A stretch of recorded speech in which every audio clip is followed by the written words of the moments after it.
Hi, this is part 4 of the Nixie tube counter project. So I'll link down below the previous parts. They'll be in a playlist as well if you want to check them out. Last time we looked at the schematic here and we went through various design choices for like the Wi-Fi module and stuff like that. So we're going to do the PCB layout this time because I have actually done a video on how to lay out a PCB. If you have not seen it, a lot of people haven't, because, well, it's got 163,000 views, but a lot of people ask me all the time, can a video how to lay out a PCB? Well, this is basically one of them where I lay out an entire PCB from my old PSU design project here, and it's 48 minutes long, so I'll link that one in down below if you want to check it out. Now, one of the first things we're going to want to do, of course, after we've finished our schematic is to make sure that all of our components have footprints associated with them. And you can see down here, this is Altium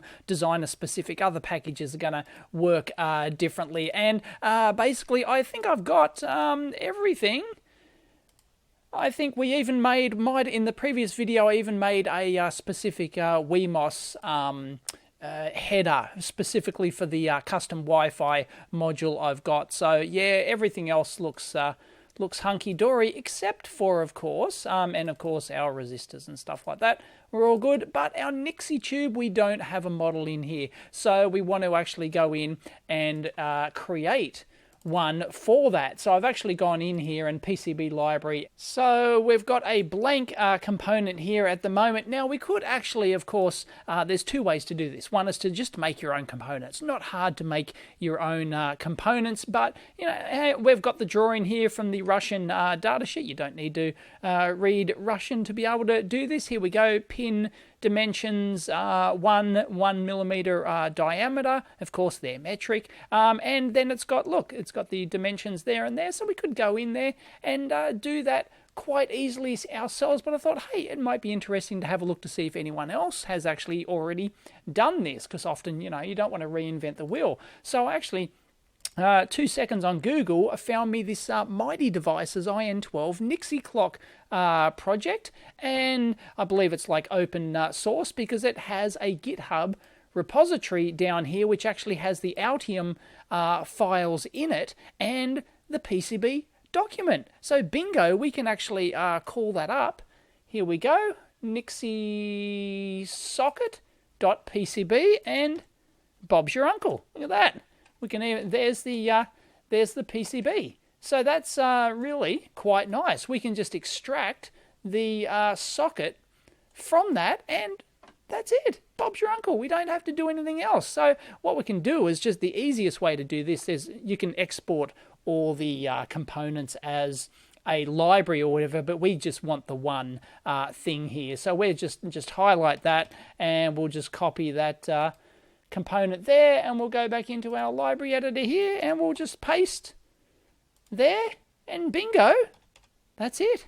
We've got our component. But of course, I'll go in there and double check that these are actually the correct dimensions and stuff like that, just to make sure. And it looks like they've angled the pads like this, which is interesting. Presumably they've done that so that then you could actually get traces between them like that.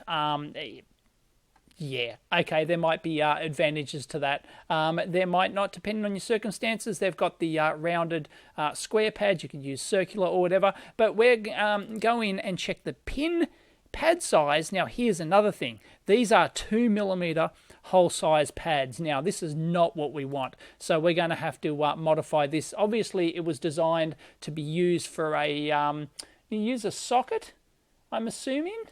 It was like probably those big, yeah, I don't know. It looks like they just soldered straight in. So that's interesting. 2 millimeter holes for a nominal 1 millimeter pin diameter Nixie tube like that. So that's pretty high. But anyway, you can get like Nixie tube sockets and stuff like that. But like as in, where are we? Proper sockets. If you go search on eBay, like sockets like this and stuff like that, we don't want. I don't like those. They're specialized. They've got big, ugly pins and things like that. What I like are these little puppies available on eBay. $3 for a pack of 100 of them. So cheap as, what do I need? Like 8 times 13 or whatever pins it is. And all the info's here. This is terrific. Look at this. So thank you very much. Nixie tube clock.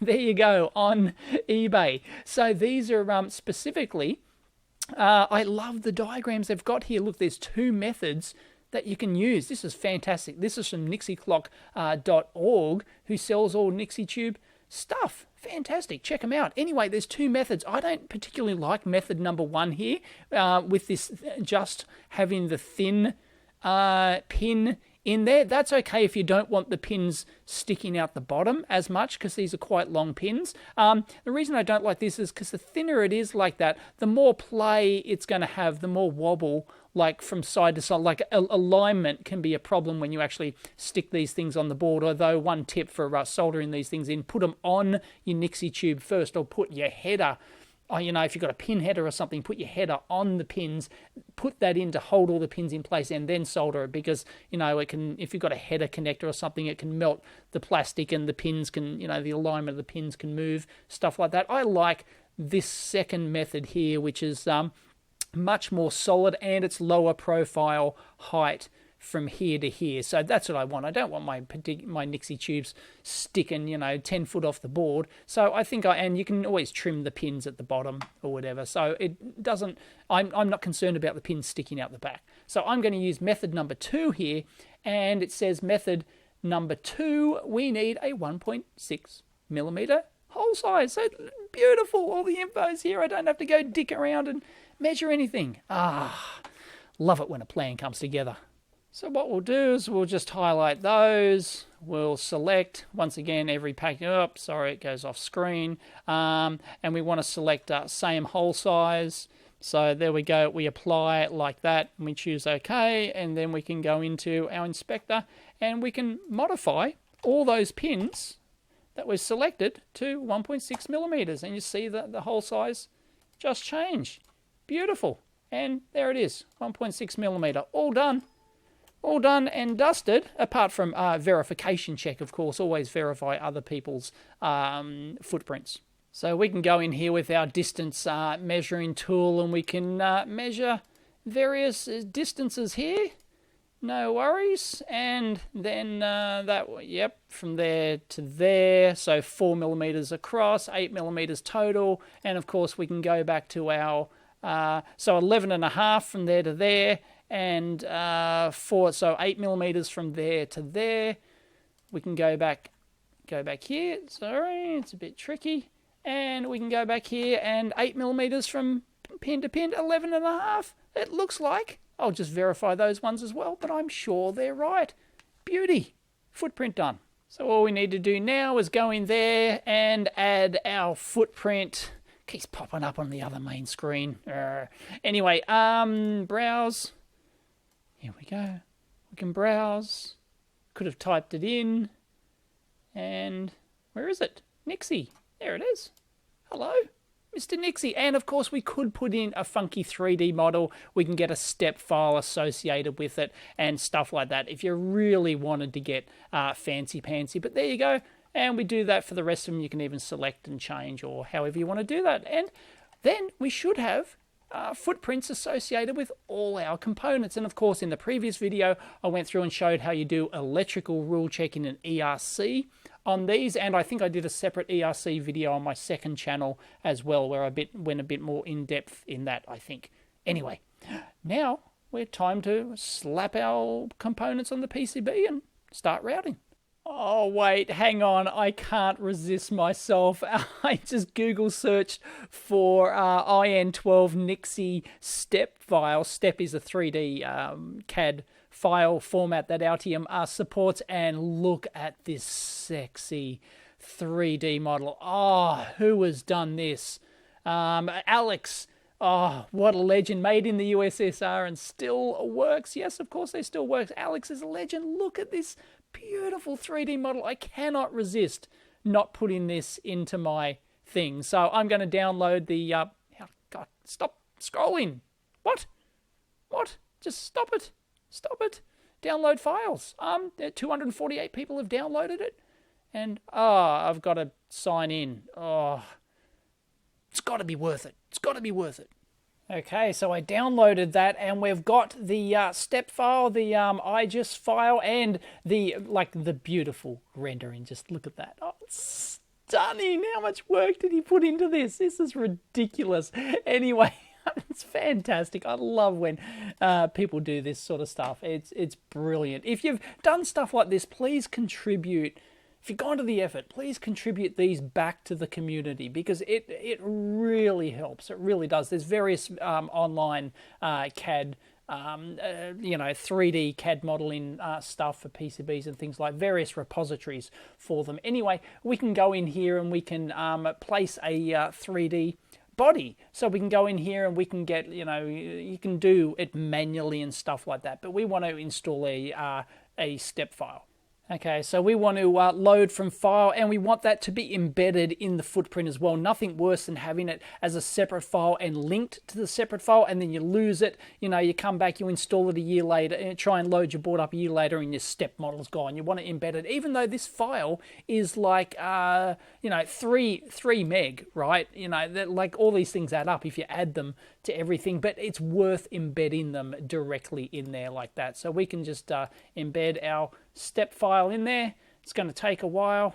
It's 3 meg. It's an incredibly detailed step file, but bingo, there it is. Now we have to rotate it and figure out how to place it actually on the board. Right, so I'm not exactly sure where to put it at the moment. So it's giving, like the reference point is up there. So I'm not sure what the deal is. I'm just going to place it just so that we have, I've rotated the Z-axis 90 degrees here, so the pins are now down. So if we have a look at that, we can just go, there's our 3D file. No, it's on its side. Okay, so there's our footprint, and nope, we've goofed it. So yeah, we need to fix that. So let's flip the y-axis 90 degrees there and set the Z back to that, and that looks pretty sweet. So let's get in there and, yep, smack in the middle. That looks like it might do the business. Ta-da! Look at that, except it's now upside down. All right, so what we've got now is... we've got it, you see it below the board there. That white outline there is our board, so it's actually sunk down. So we need to actually raise this up the height so that it's just resting on the top of the board. These are the little things that you've got to fiddle around with trying to get these 3D models working. If you didn't specifically create it yourself in the first place to actually have that reference point right at the plane anyway, yeah, when you import them, you've got to dick around like this a bit, but it doesn't take long. So all I'm going to do is change the standoff height here, 25 millimeters. That ought to do something, and bingo.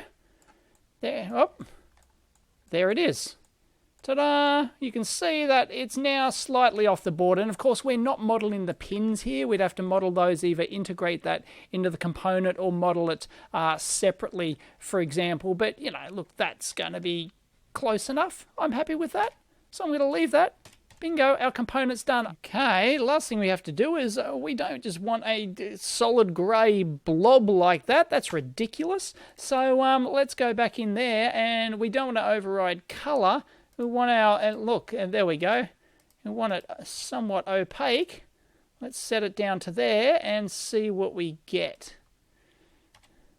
Ta-da! That's better. It's not as good as the render, though. I really liked the render looked really jazzy, so I'm not sure what the deal is there. That's just like an Altium Designer thing, or is it, I don't know, a step file compatibility? I'm not entirely sure of the details but that's okay, but I would have preferred that real funky render we got, though. That was awesome. All right, it's PCB layout time. So the first thing we're going to do is define the outline of our board, because that's where we're going to place our parts in. That sets the constraints and all that sort of stuff. So we'll just set an origin and then just get our board dimensions. So what we want to do is just go in here and set our origin anywhere inside the, well, not anywhere, but sort of like down in the bottom. Always work from the bottom left. So just set it down in the bottom like this, and that's our origin of our board. Bottom left corner, and bingo, we can now work from that point and then define our outline. And for something like a board outline, we're going to want to change our grid. We're always changing our grids for all sorts of stuff we do. Board outlines I do in millimeters. So all mechanical stuff in PCB, hole sizes, board outlines, all that sort of stuff I do in millimeters. So I'm going to set a fairly coarse grid of 1 millimeter. So we'll work from that. We'll go to mechanical layer 1, and then we'll just place our line, and then we can... it doesn't matter how, it can be 1 mil or whatever. It doesn't actually matter the size of that trace. And I'm going to just draw a square outline because my board is going to be square. But if it was some funny shape, yeah, we can do it like that too. So we'll just place our line there, and you can see down in the bottom left corner of Altium, it's got the dimensions down there that we're working from, bottom left corner of the window there, and you can see that it's in mils. We don't want that, so we press the Q key, toggle between, you're always toggling in PCB layout between imperial and metric depending on what you're doing. So this is going to give our offset from our origin there. So I want my board to be 160.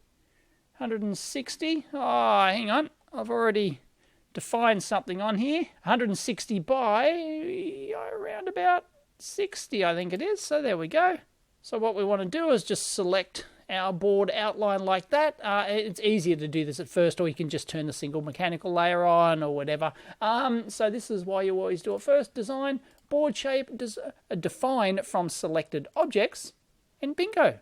There is our board outline. Now Altium knows that, so when we actually go into a 3D view of that, it knows that's our board outline, and so it knows the board is that shape.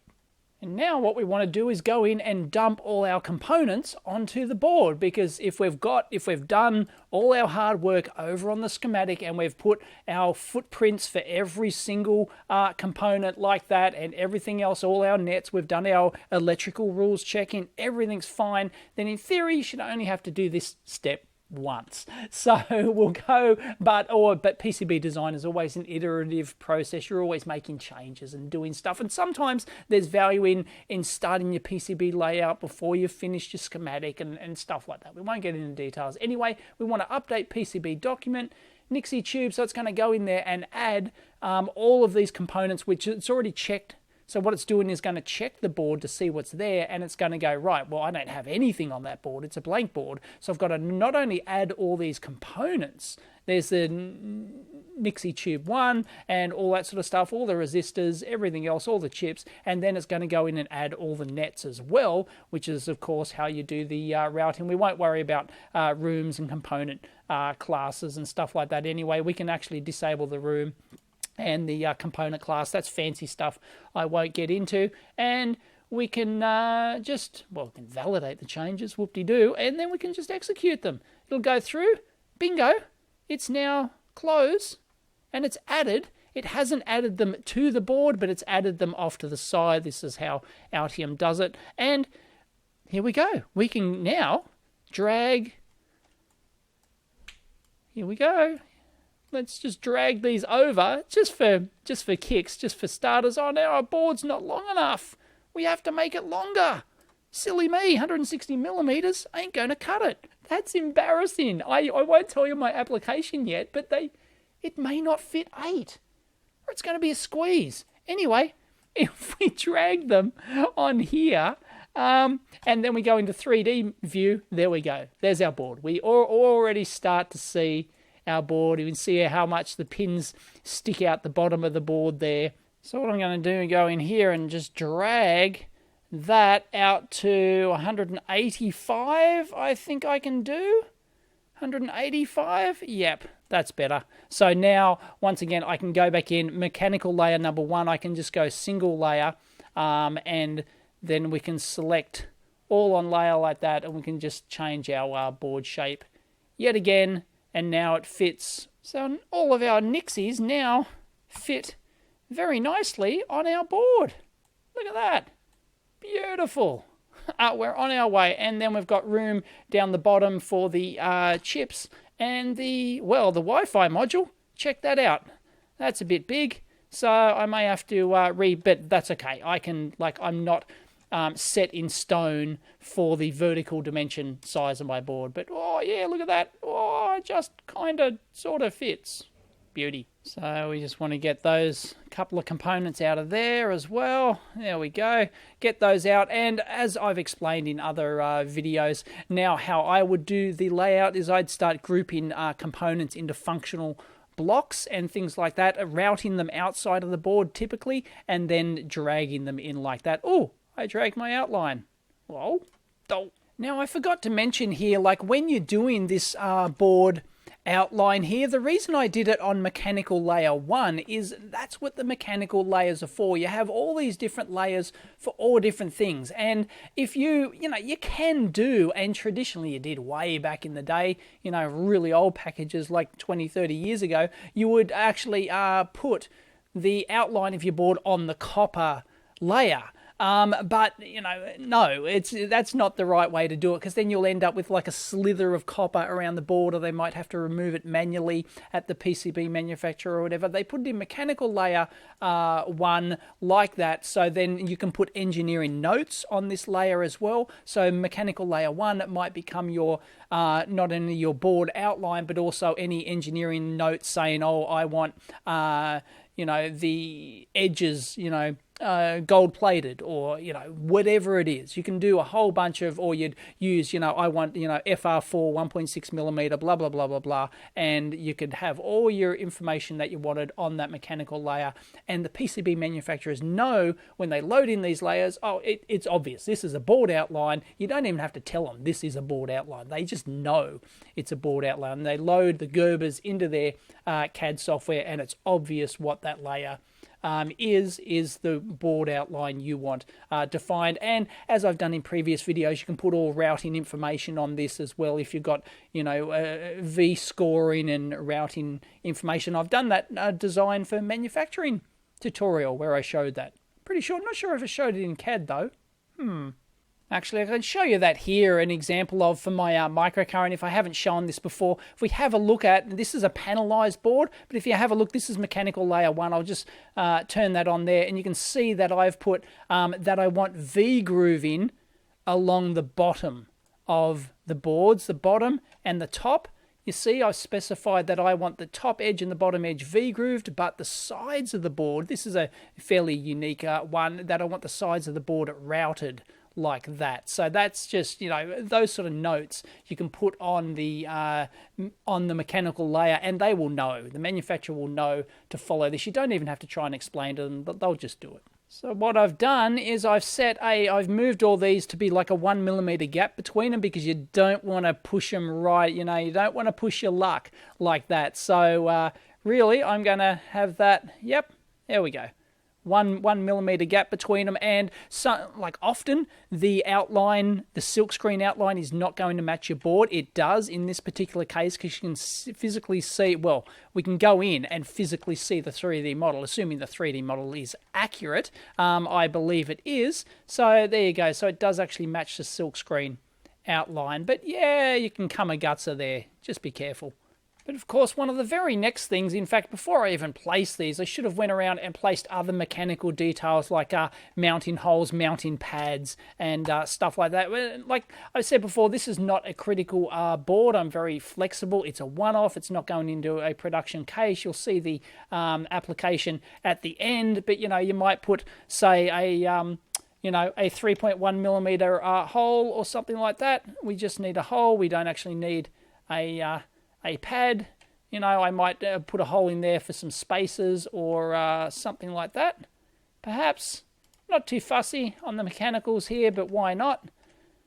If you don't know what your board's going to be used for, even if it's a one-off, always put mounting holes in there. You never know when you're going to want to mount the thing. So, oh, nope, something happened. Why did my Dymo label program just open? What the? I'm not sure what's going on there, but anyway, yeah. Let's just put some standoffs there. So now we load that up, and bingo, we just got some mounting holes. Actually, I want to measure the exact dimension from there over to here. I've now got a 2 millimeter gap between these. I'm just fiddling about, and 182. That is going to be absolutely perfect for my application. So you'll see why in a future video. But yep, that is bang on. I like that. Now, probably the next thing I want to do is decide whether or not I wanted everything top side component mounted or bottom side. I think I'm going to go top side because we're always looking down on top of the board here unless we actually flip the thing over. You always do your designs looking down through the board. So these Nixie tubes here are of course on the top. So I think we want actually everything mounted on the top because we can actually put components on the underside. Like there's no reason why, this chip here, for example, can't sit in there underneath these tubes on the bottom side of the board. We could go in there and we could flip that down to the bottom layer and that would fit just fine and dandy in there, right? So it wouldn't be on the top here, it'd be on the bottom side of that board and could easily fit there. And so if you really want extra tight room, then you can do that. Actually, I think that the this one over here was a good example of that. Everything was mounted on the bottom here, or vice versa. It had a couple of little switches on one side there, but look, they even mounted the DC jack underneath the tubes there because there's some physical space for the leads and the solder joints to hang out there. So that's how they sort of squeezed everything between those on the back side of the board. So that's a backside load there. So as far as my one goes here, I could do it either way. It's not fussy. I'm not getting it manufactured. It's a one-off. It's going to be hand soldered. So I'll just whack everything on the top side here, I think. Now, I mentioned before where I said I would often group all components together out here and then drag them across like this. And maybe I might have done that if I had one chip per Nixie tube like this and they were absolutely all identical, and there's ways to do channels and duplicate layouts and stuff like that. But because some of the chips are actually, shared across, look, this one has 3 lines going over here and, the rest of the lines going over there. So, really we're sort of put the Nixie tubes down first. We want those in an exact position, all nicely lined up, and then we'd basically, what we can do is then now select these. Don't worry about the resistors yet. I wouldn't drag those. Don't necessarily need to drag those over. Now, here is where the rat's nests come in. And the rat's nests are these lines which show where the nets go from one pin to another. So dragging this around like this gives you a good idea of how your routes are going to go. I mean, if you had these rotated like this, you would not put the chips with pin 1 facing down towards the bottom of the board there. You just wouldn't do it because you'd have to get traces from the right-hand side chip U1 there right over to NX1 all the way over there. So it's ridiculous. So you'd obviously, sort of place them in some sort of arrangement like that. Now, here is where quite possibly I could say have the chips like that. And then, of course, this top module here, this can actually go over the chips like this because it's a pin header and these chips are actually low profile. So I could actually do that. Or, of course, I could flip that module to the bottom layer like that. So I could have my chips there and then my module could be on the bottom side there, but there's no reason why that couldn't go on the top because those chips are quite low profiles. And then next I'm gonna just take this individual chip and then have a look at the routing arrangement for this here. Now you can see that the pins on the higher pin count ones go from here over to that side, and these ones go from this side to that side, so they're crossed. That's generally not a good thing for routing. You don't want things to cross. So you'd rotate the chip like this and you'd go, aha, so that chip is better off being with pin 1 down the bottom here like this than it is, it's nice to have pin 1 up so all the electrons don't fall out, right, on your screen. But no, from a routing point of view, it's going to be much nicer if it goes in that direction. In fact, you could argue that possibly the routing might be better with the chip on the top. So, I've got the flexibility to have these Nixie tubes at the top of my board or at the bottom of the board. It doesn't really matter that much. So, but because I've already put them there, I'm just going to go, well, okay, I think we can have like U1 there, for example. So, and then U2, and then this one, see? But the problem, and then this one, these pins here,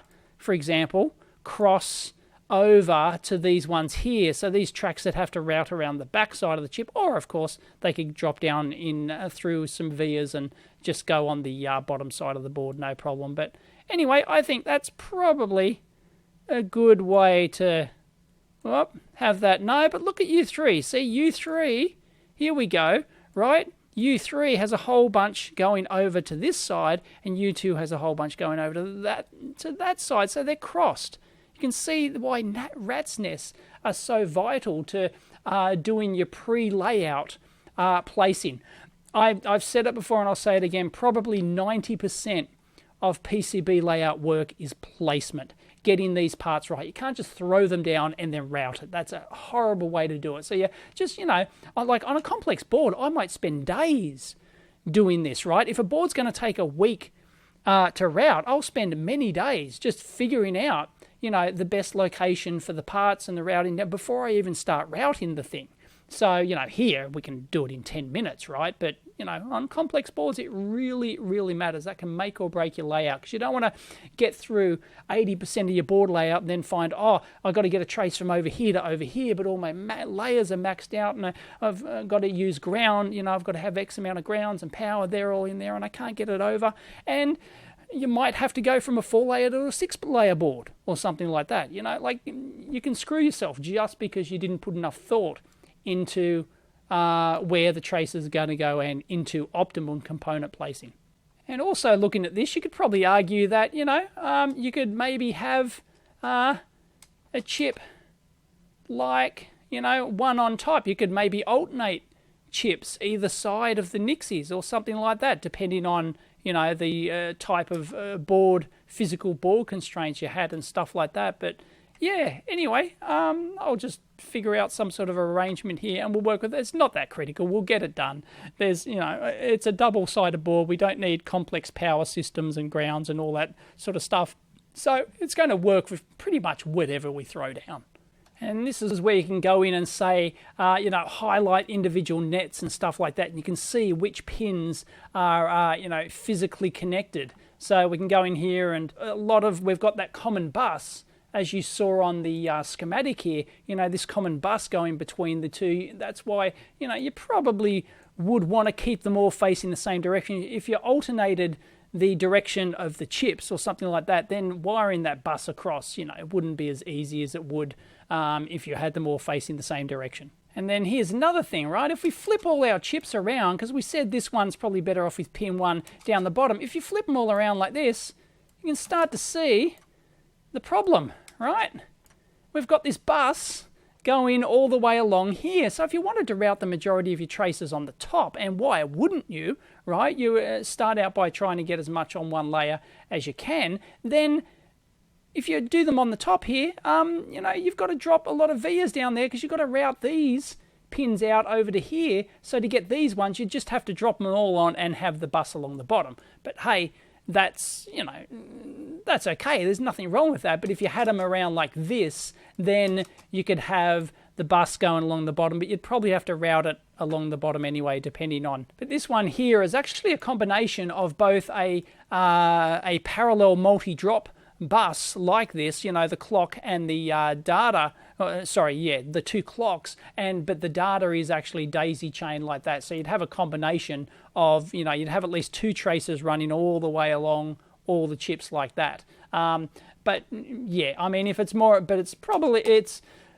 more important to have because that's only two traces. So it's more important to prioritize having all the traces going out to the pins like this, instead of just going, well, that 2 lines I have to get right across my board is going to dominate my layout.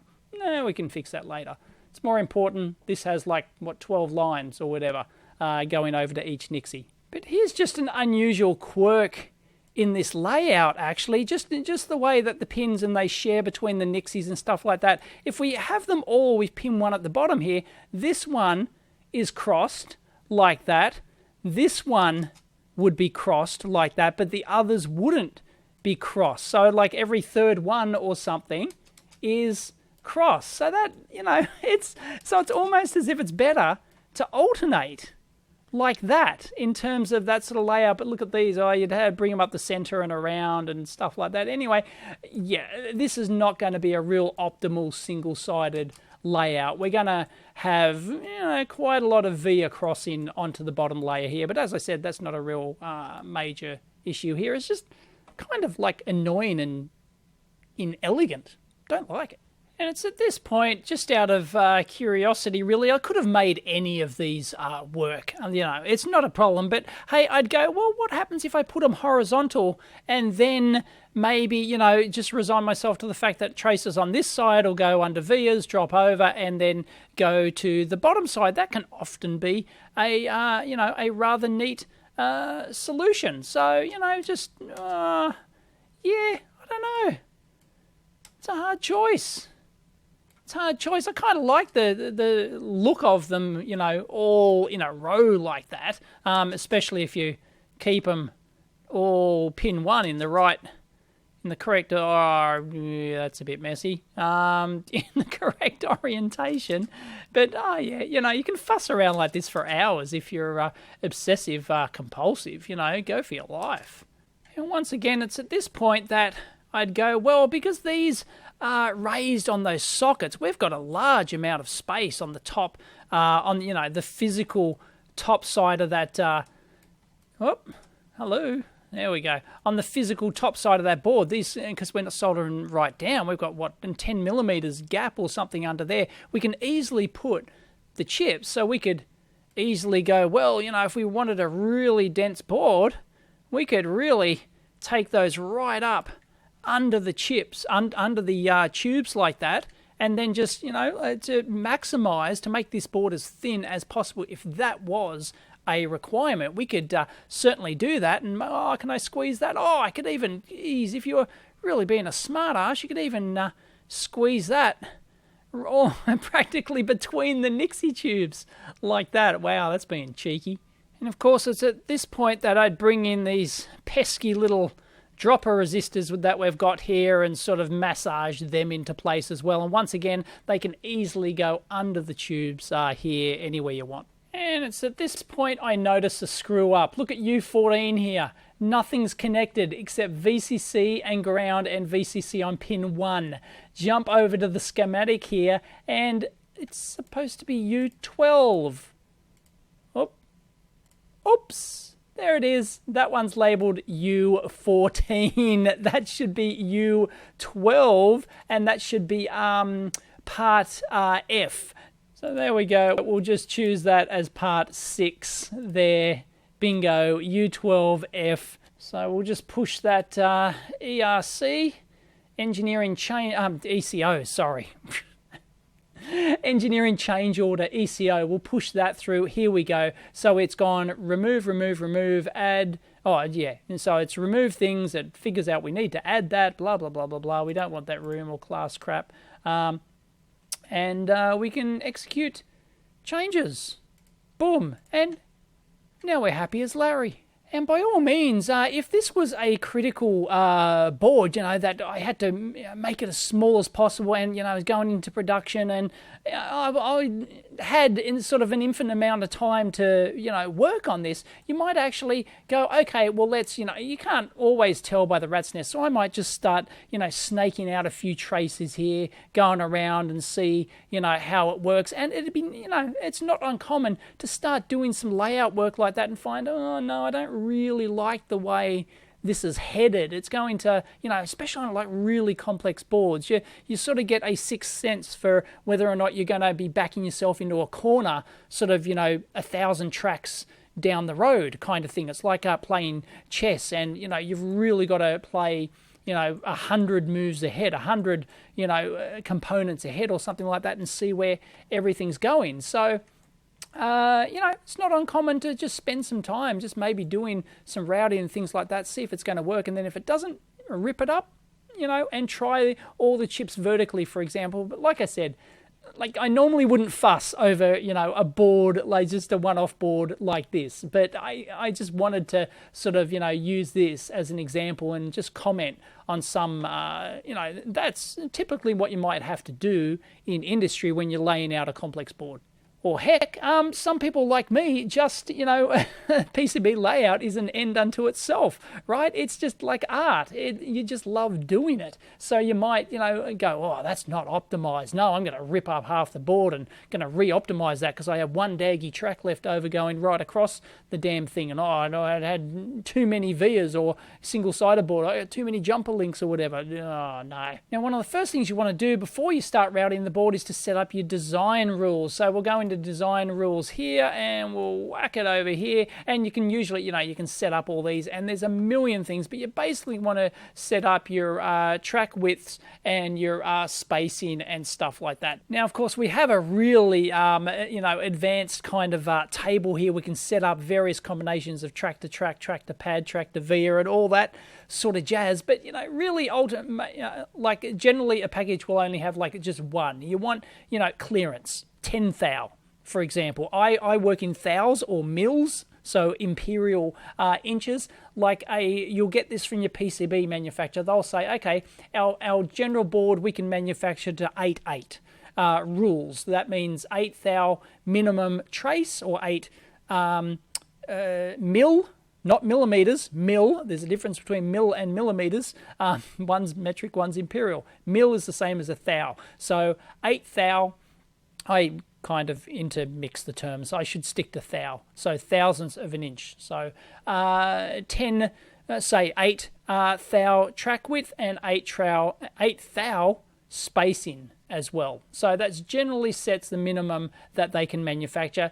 For a board like this, you might be doing 10/10 or even 15/15 or something like that. So, I'll probably just do 10/10.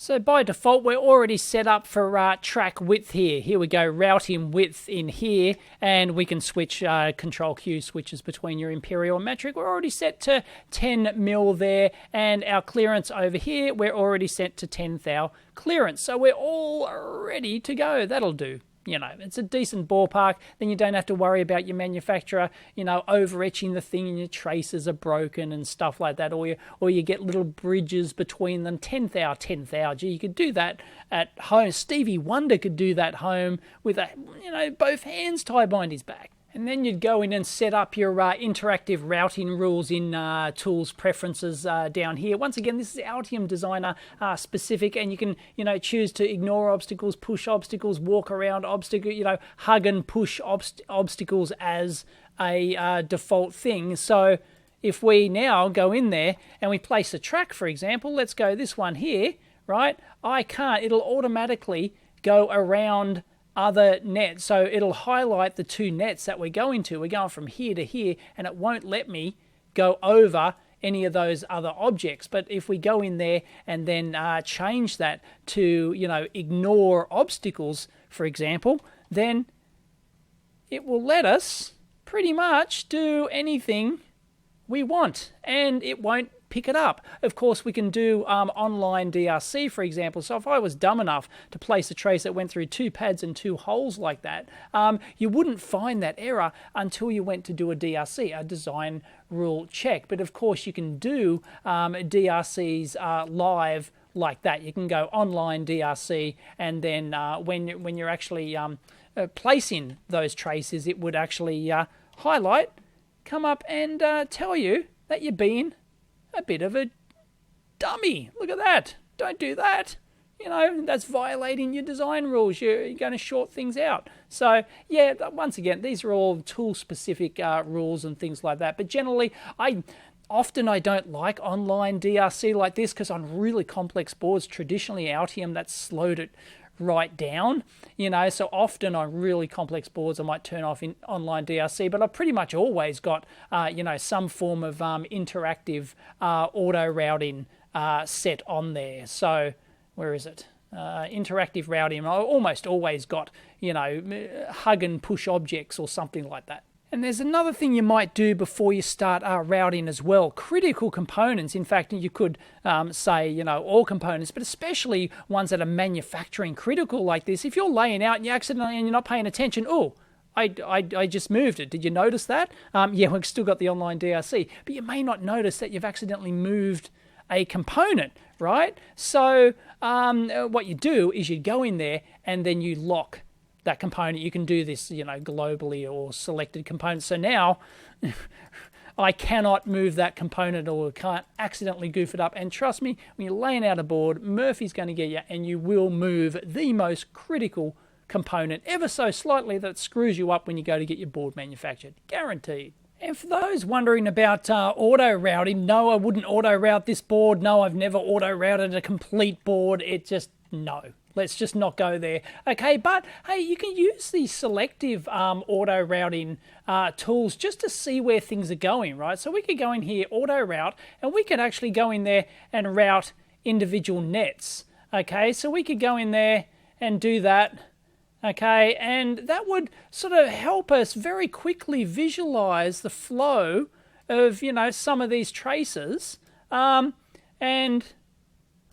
no, it's determined it can't do that. Is it trapped? No, there we go. Like, it determined that, so you can see that, this one might flow up through there, that one might flow up through there, and you might, even decide to leave some of these in place. If I really had to get this done as quickly as possible, yeah, I'd probably just boom, interactively auto route, boom, done. If I had to send it away in like an hour, yeah. But yeah, I like putting in a bit more pride into it than that. But that can be a useful feature, even if you get rid of those. It can show you that yeah, you're on the right track. So this one has to go over there and things like that. So there you go. It's like, so that's really messy, but hey, that can be a handy just visualization tool to see what's going on there. So anyway, that works well, but I think we'll just undo. Thank you very much. And I almost forgot, because we're designing a high voltage circuit here, 160 volts, or it could be potentially 160 volts, our spacing has to be maybe a bit wider than normal. Say for 150 volts for a solder mask board, you're typically looking at about 15 thou clearance or thereabouts. So we should actually go in here and set our clearance to 15 thou instead of 10 thou. And one of the things we can do here is we can use the interactive routing features as well. So we can say select these 4 pads here, and then we can choose the interactive multiple route thing. And there's various settings you can set up for this, but it basically allows you to, drag multiple, like a bus type thing, which is, pretty much what we've got going on here. Sometimes it can be a little bit dicky, like in terms of getting it to sort of massage it, to force it to do what you want kind of thing. But, it can kind of sort of do the business if you let it. And we hit a minor snag. It turns out with that 15 thou clearance, we just can't get through the individual pads. Oh, we might have to edit that footprint or relax our clearance requirement there, just to take the edge off. You go in there and convert those pads to round, for example. So I've just made a small change there just to make it rectangular with rounded corners. It was actually like elongated pad there. So we can go in there and we can update the PCB with that, and we go in there and we should be right. Now we can go in there and interactively route through, no worries whatsoever. So, like PCB layout is all mucking around with all these sort of settings all during the layout, like practically never. I don't remember one case where I've set up as I said before, like set up all the stuff at the start and then do it. There's always something that comes up, some little case somewhere or some major thing like that might be a pain in the butt down the track. So, you just nail it on the head then and there. So you're always changing stuff.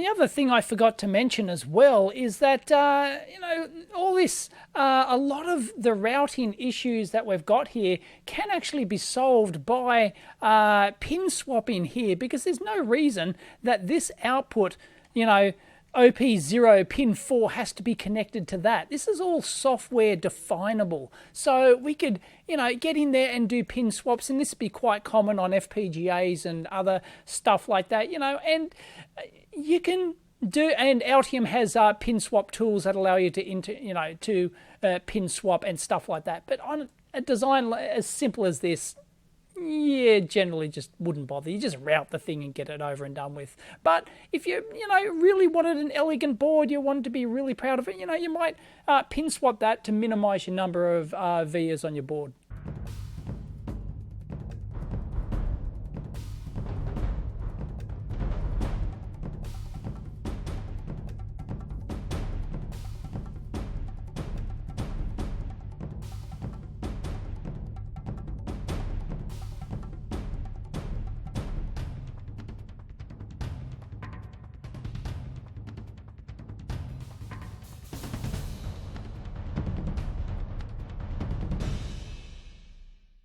Oh, you're not going to believe it. Look at this. There's some serious ass bugs in this single net interactive. All my top layer tracks have vanished. Where have all my top... I was just undoing Control Z, and all of a sudden all my top layer tracks have vanished. Bullshit. Now, as for my module here, I've decided to put it on the bottom, and it's not... I can put it like over the chips like that, as I said. If I put it on the top, I could put it over the chips. But if I put it on the bottom, I could potentially put it even between the Nixie tubes here. So that's rather, cheeky. You can't fit in there because of all the traces around that point there. But, maybe here where there's not a density of traces. And, of course, you don't want to put it there because then you'll see the pins through the front. So you could potentially whack it, say, there on the bottom side and, look, just route a few traces around there and Bob's your uncle. So you can fit that in like that and you'll never, ever, well, you'll never see it because they're in, we can see it because they're transparent there, but, we could sneakily hide the thing on the back. And of course this is going to have pin headers on there. It's going to headers, and then the module will plug into the back of the headers and we can trim those pins down if we need to. So that's, might just leave it there. So this horizontal arrangement of the chips is okay. It's not the best thing I've ever done. It would have been interesting to see the vertical or other placements, maybe flipping them on the other side or whatever, on the top side of the Nixies. And, there's various layouts. And as I said, if you really wanted to optimize it, you could pin swap this thing. Now, I haven't finished yet. I've got ground power plus the bus to go along here. But basically, on a double-sided layout like this, you want, on one side, you want most of the traces to go in one direction. So we've got vertical in this direction on the top layer. And I tried to route as much on the top layer as I could. That's generally a good technique. And on the bottom, you generally want to keep them running in the opposite direction. In this case, horizontal. I've only got a couple going vertical here, so that's all right. My high voltage resistors are up here. So I have the high voltage 160 volt bus run along the top there, and then that connects down to the anode of the Nixie tubes down there, and then I've got to run a serial bus just along the bottom, power and data and stuff like that. So yeah, it came along. It's by far not my best effort, but it was quick and dirty kind of thing, and it did the job. It was a bit messy.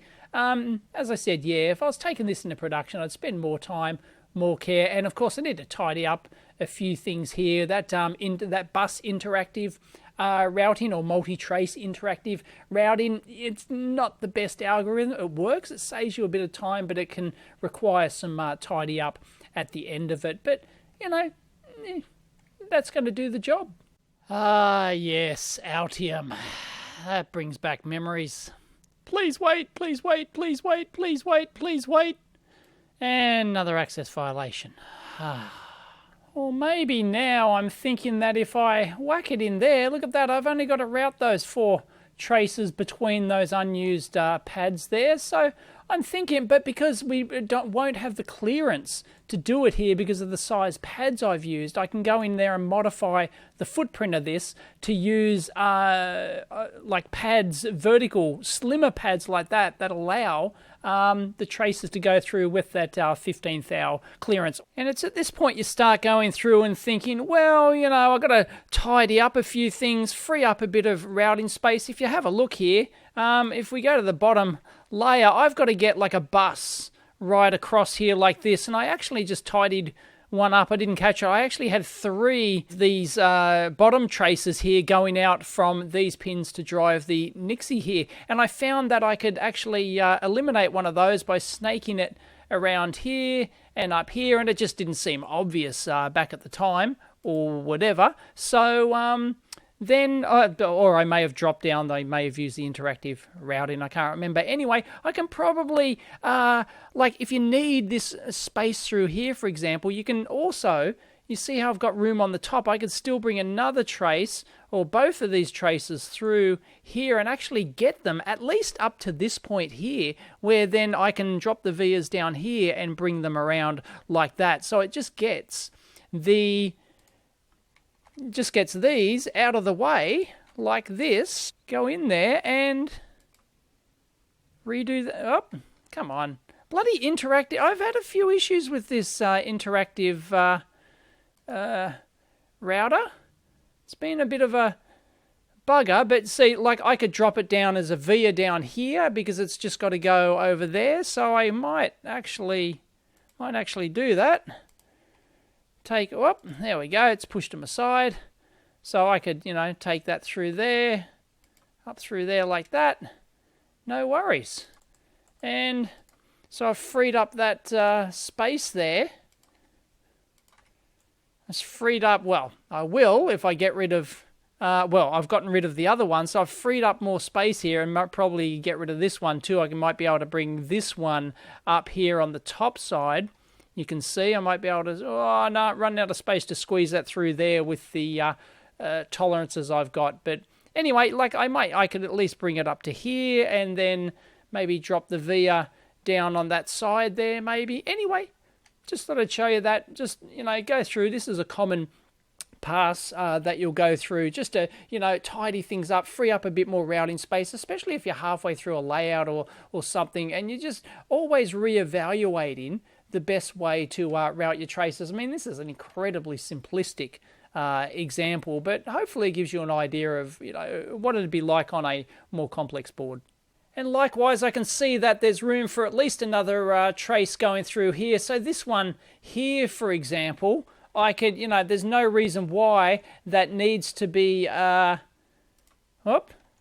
no reason why that needs to come, that blue trace needs to come all the way down here like this. I could probably push these over and snake that up to get that a little bit closer up there if you wanted some room. If you wanted to get, say, a trace from here over to here on the bottom layer, then, you know, you could actually move that one up there. And there's lots of little tidy up stuff like that. And I'm still mucking around trying to optimize some things on the bottom layer. For example, I can go, drag this via here. If I want to get a clearance through here, I just, drag it up here somewhere and bingo. Well, you've got to, it didn't really drag the trace nicely there, but you can see that we can eventually get that out of there. Well, zigzag. There we go. No, I'll fix that up. But now, look, we've got some space going through there like that. So,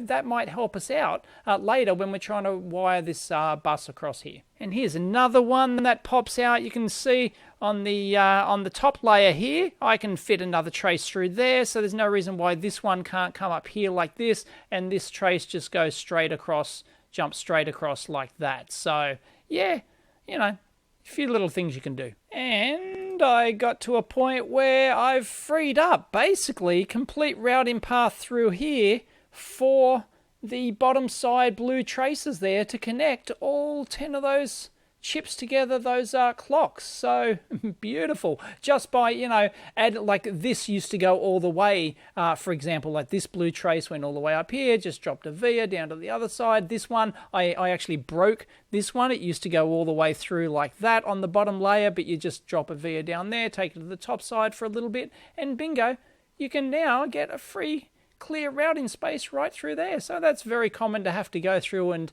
tidy up, free some space, because you're not always going to see that at the time. Now I can use the interactive trace router, just drag both of them. You see how they're going to connect there? Well, I can just whack some vias on there, drop them down, snake it up here across like this, and I can do the same business down there. I can change that. I should be able to squeeze it in there. These resistors at R15, I think I'm going to put on the bottom side of the board like I did for these ones up here. So there we go. So we just, snake it around, and we should be able to easily take these near enough to all the chips there. Yep. Oh, look, that's looking real pretty. It's looking real pretty. So snake that through. This one's going to be a bit, we'll just take it through to the lower side there, and but you see, if we didn't free up all that routing space, that could have been a real pain in the butt. But there you go. That's well, it's not quite all she wrote, but you can see how, and then I'll end it like there or something like that. So there you go. So I now got that, a bus. It's like there's 2 clock lines that has to connect all the chips, and then I've just got to drop the vias down. Boom, boom, boom. You can see the rat's nest there. No worries. So, yeah, I had to go through and free up all that space. Yeah, if I was a bit more careful, I probably would have left that stuff free earlier in the routing process, but yeah. And of course, you could argue that maybe I should have done that first. Yeah, okay, that's yes. Sometimes I will, sometimes I won't, depending on the whim. But once again, we're prioritizing 2 traces like that. If we did that first, then we'd be prioritizing those 2 traces over all of these top side ones that had to go, like 12 or 13 or whatever for each Nixie tube that goes over. So much better to figure out this later, I think. Anyway, we did free up the space. That's pretty groovy. I'm going to call that a win. And as for routing power traces and stuff like that, like this is not high power, right? Stuff, high current stuff. So you can get away with your 10 thou trace, no problems. But just as a matter of course, I would make all the power and ground stuff just 20, just to differentiate it visually on the board, even though you don't need that current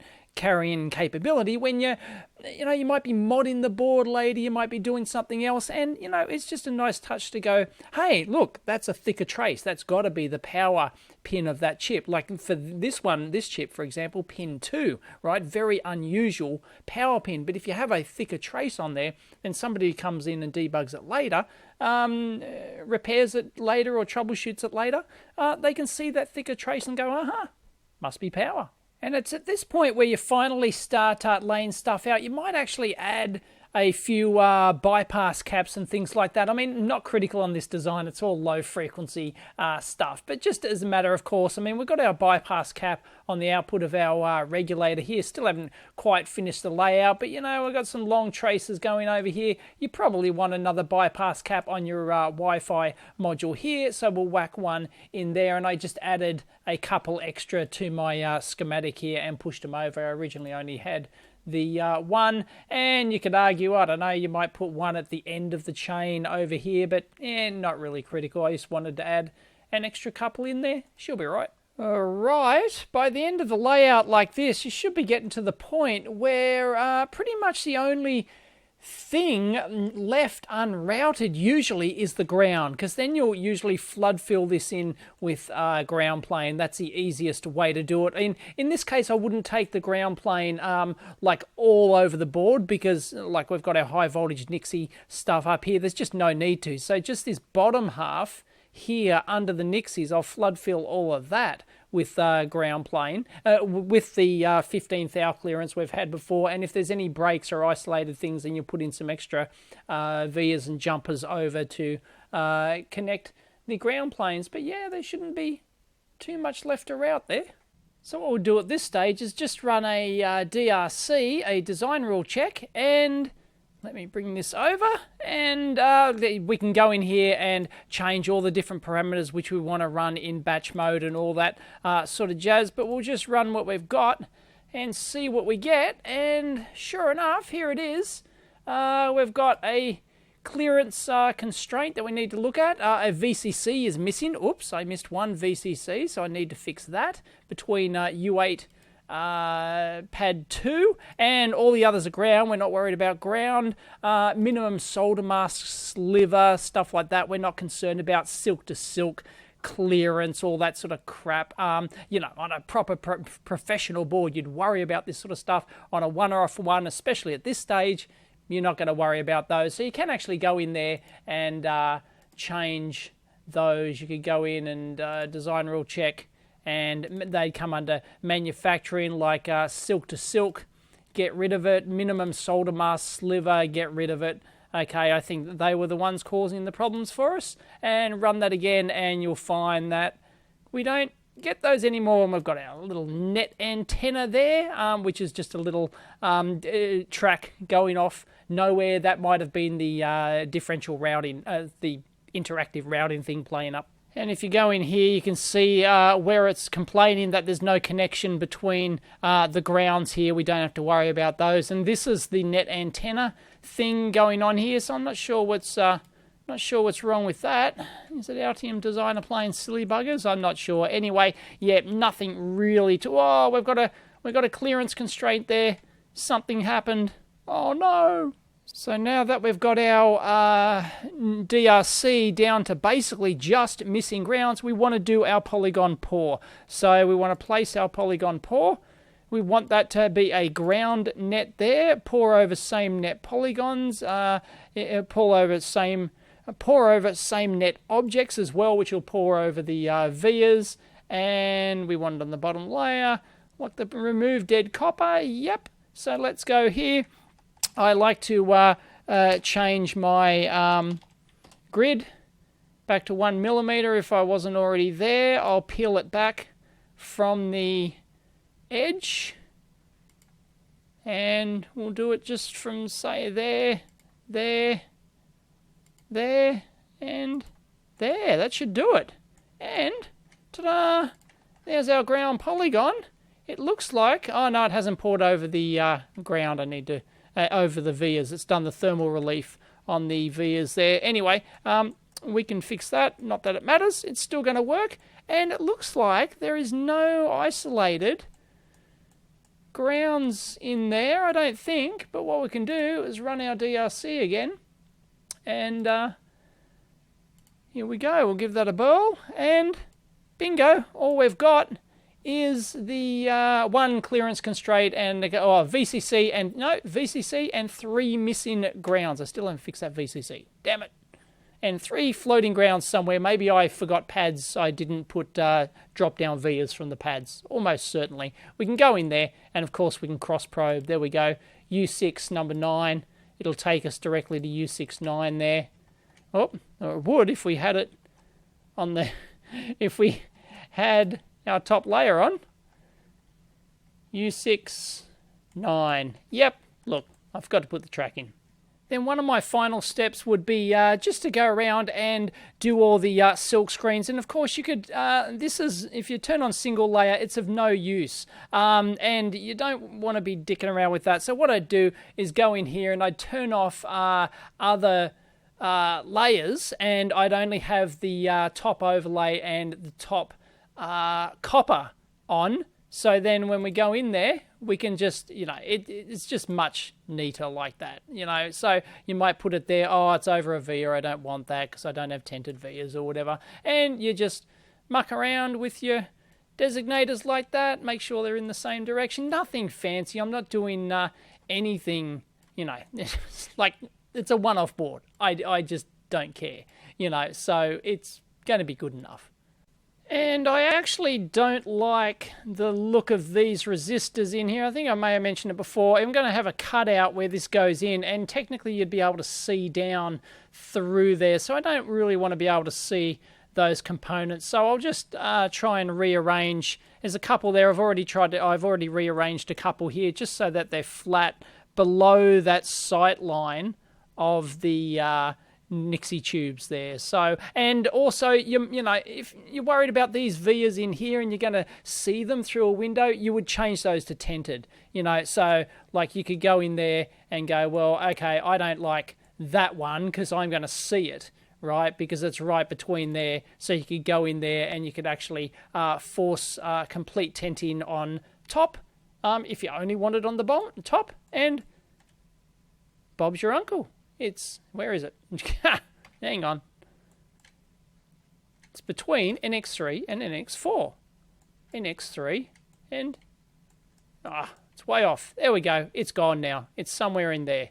Yep, there it is. You can see the hole. So we've tinted over that, so it just looks nicer. Now, I could actually go through and, you know, like globally and change all vias to tinted on top and or bottom, but the problem with that, which is sometimes good for looks, but because there's only a small part of this thing which might be visible, then I'm not too fussed about the others. In fact, the others can be very handy to actually have them untinted, because then you can actually get on there with a soldering iron if you need to mod something. You get a mod wire in there and you don't have to scrape off the tinting from the via pads, which is a real pain in the butt. So yeah, you know, there's pros and cons both ways. So I think we are done after all this. Let's have a look at this baby. Yeah, the window's all out there. Yep, everything's hunky-dory. The window's clear. I've got some, you know, 12-volt DC on there on the input, whatever. The high voltage modules on the backside, I've made sure that there's enough room on the backside there, enough height. So is the Wi-Fi modules on the bottom side, and that's all fantastic. I'm not worried about the silk screen on the bottom. Who cares? I wouldn't even get it manufactured with silk screen on the bottom. I wouldn't bother. In this particular case, doesn't matter, but there we go. That is a complete board, and this is, sorry, this video is...